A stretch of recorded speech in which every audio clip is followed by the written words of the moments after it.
Hi folks, welcome to the Prepared Homestead. This is Travis. Thank you all for stopping by to watch.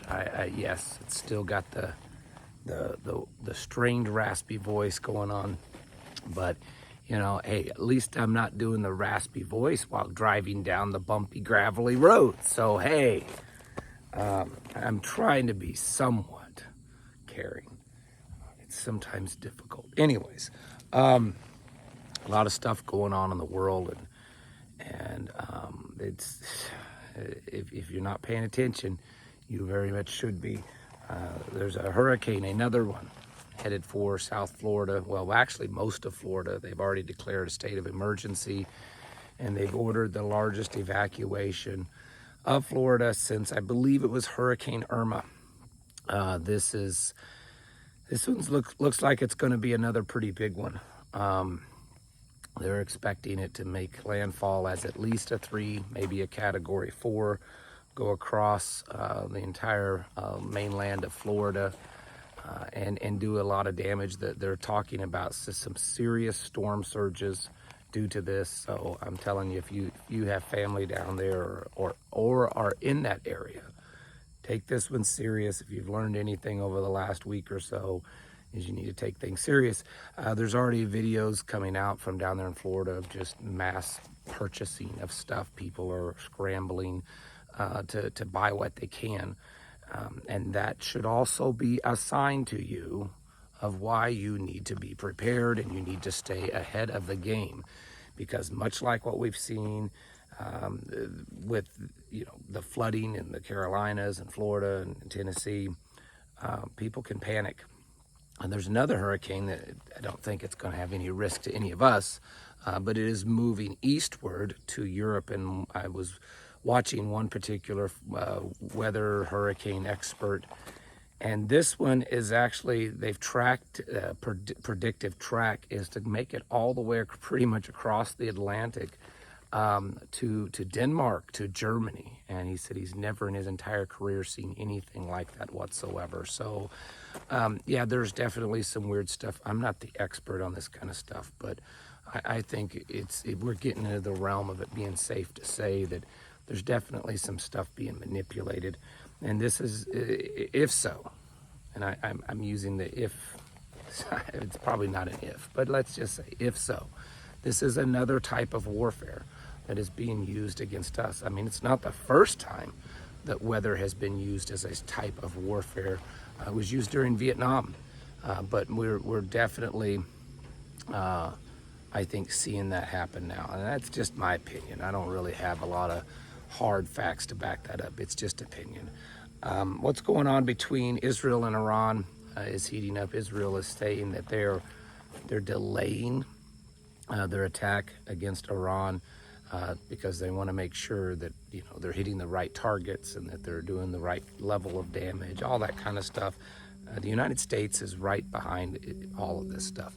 In fact, it was released today in the news that the United States has told Israel that they will compensate them. I'm assuming with money, but that they will compensate Israel if it strikes certain particular targets in Iran. Iran has been, excuse me, this is difficult to talk. Iran has been mobilizing everything and everybody. There's images, videos, and stuff of them, activating all their missile systems. Russia has sent some more missile defense systems into Iran. And then yesterday, excuse me, I apologize. Yesterday there was an earthquake, and I don't want to go too far down the rabbit trail on this one. On the surface, and I would say the vast majority of the information looking at it is that it was just an earthquake. And most people are saying that no, this was just an earthquake. But, this is a big but, there is some evidence that maybe this wasn't just an earthquake. The Armenian earthquake station picked up the seismic activity on it. You can look this stuff up. And they were the ones that have originally said this was a 4.6, 4.7 earthquake. But now that they're looking at the data and the graph, they're now saying that the graph, whatever, does not look like an earthquake. It doesn't look like it. There were no aftershocks. and the charts look more similar to explosions. Now, I know a lot of people are going to say, yeah, but they were saying it was at 10 kilometers. The reason why, that is the default depth, okay? If only one picks it up and they're not able to triangulate with other reporting stations, the default depth that they put on an earthquake is at 10 kilometers. So we don't really know what the actual depth was.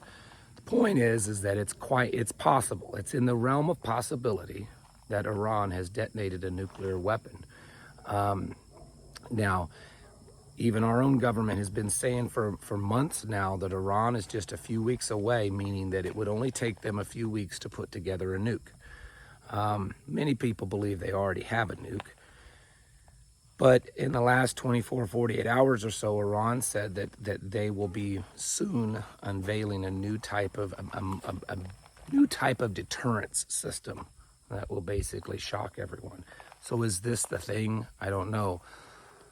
The thing is, though, is that we are watching very serious things happen over here. The United States is most definitely wanting to go to war against Iran. Both the Biden administration, Kamala Harris, and Donald Trump all want Israel to blow Iran away. In the last few days, China, Russia, I believe Pakistan, I think like Indonesia, there were several other countries that have all pledged their support of Iran in this matter. So as much as there have been things that's happened over the last 2 or 3 years that have the appearance of the possibility of World War III happening, I think that nothing is as close as what this situation is right now. And we need to be very serious about it. You know, when you see all these panic shoppers going and buying because of a hurricane hitting, what do you think's going to happen if a nuke hit in Iran or if a nuke hit in Israel? People will panic. And if Israel follows through with this stuff, they could easily take out some major infrastructure. They're threatening to take out oil fields. They've threatened Iran's nuclear plants. If they take out the oil, you're gonna watch oil prices skyrocket. Okay, you know, oil prices have not been low, but they will skyrocket. And already, just since all this has really heated up in the last several days, oil prices have gone up, and I suspect they will continue. You folks need to be learning lessons from what you're seeing happen in these places with hurricanes. And I know some of you say, well, I don't live near a hurricane, zone. I don't have to worry about that. That's fine. Good on you. There's other natural disasters that can affect you, but really the big thing is watching how people react to out of control disasters. We've questioned this since COVID.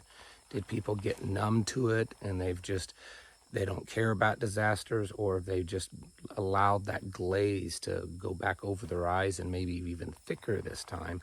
And then when a real disaster happens, will people panic? And I think what we're seeing is that people do panic. There's, without going into long-winded details, there's all kinds of reports throughout North and South Carolina and Tennessee of looting, of illegals, pouring into those areas. And I don't think it's on a mass scale yet, but I think that we will see that eventually. It's just a gut, right? It's a gut feeling. There's so many areas that have so much severe damage that it's going to be near impossible for them to rebuild. There's nothing to rebuild. The ground's gone. Whole fields are turned into gravel pits. Everything is in so many areas is completely gone. It's going to be a big land grab by the government, by FEMA, by BlackRock. And they'll probably, be a good chance, good opportunity to bring in a bunch of illegals to help rebuild, right? Because they're not really at the rebuild stage. So there's a lot yet to be determined there, but at this point, none of it's looking pretty good. And you and I have to understand that these exact kind of situations or exact kinds of reactions by government and by people can happen all over. If a nuke goes off, if terrorist attacks start happening, If for whatever reason they come up with to shut down the elections or to enact martial law, all of these things, as extreme as they sound, you have to understand that it wasn't but just months or years ago that most people, even you, might have said, "Oh, you're talking pretty extreme there, Travis. You're way out there on the far extreme there." And yet now here we are saying that, yeah, these things are all very possible, very likely, and we've got to be serious. You need to be stocking up. You need to be getting yourselves prepared. I don't care how prepared you think you are. I would say most everyone is not prepared enough, and you need to be having some very serious conversations with your tribe, your team, your mag, your family, whatever you have, and going over, doing drills, coming up with some solid plans on what you're going to do when these events that you see happening all over social media and the news start happening right in your area, because the way things are going, it's just a matter of time before they do. Folks, you need to be getting your houses in order and preparing yourselves mentally, physically, and spiritually. Thanks for watching. Catch you in the next video.